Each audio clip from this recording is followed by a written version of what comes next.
Is the tide turning on Molly-Mae Hague? Yes, of course it is. That was a total inevitability. This is what happens to women in the public eye. Up you go, love, up, and oh, that's a bit high actually. Let me just help you down there off that pedestal I put you on by hurling rocks at you and insisting everyone I've ever met does the same thing.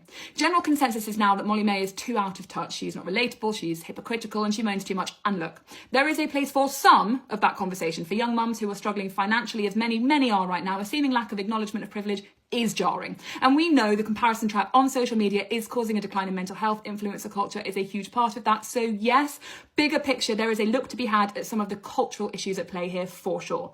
But putting the onus on one woman whose life we clamoured at for more and more, only to now tell her that it's too much, that I really don't like. Ultimately, I think the thing that I find incredibly frustrating is how we demand relatability from women in a way that we simply don't from men. Maybe it's thanks to the scarcity complex, but we centre ourselves in other women's narratives so seamlessly that their failures can be determined by something as volatile as our moods.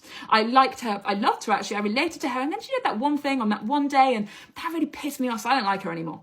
In order to like a woman wholly, we need her to be exactly what we need her to be at any given moment. She must inspire me and comfort me too. She must be pleasing to look at, but she mustn't threaten me. I need to relate to her, but I don't want to feel invalidated by her. Skim through any woman's magazine and it's full of famous women's secrets and their flaws, stories told about them, pictures published of them, all with the purpose of making us feel better because look, they're just like you.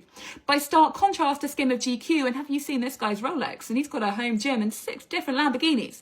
It becomes acutely obvious how the parameters of aspiration will change depending who you're talking about, or their gender anyway. We are comfortable with men getting as big as they want to, whilst needing women never to outgrow the limited parameters society sets for them. If we don't like a famous man where we find him, we're happy enough just to leave him there. If we don't like the ethics of the parent company of the brand of perfume that woman's wearing when we find her, well, we're going to drag her over hot coals to get her where we need her to be today. Tomorrow, she'll need to go somewhere different.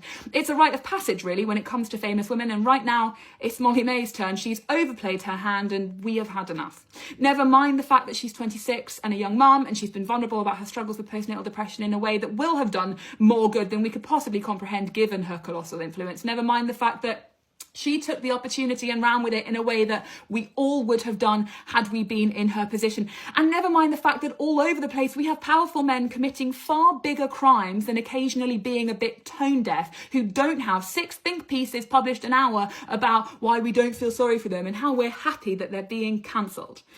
No, never mind any of that. Let's just do what we always do and publicly take this woman apart piece by piece until there's nothing left of her. That is what we do best. That is our national sport.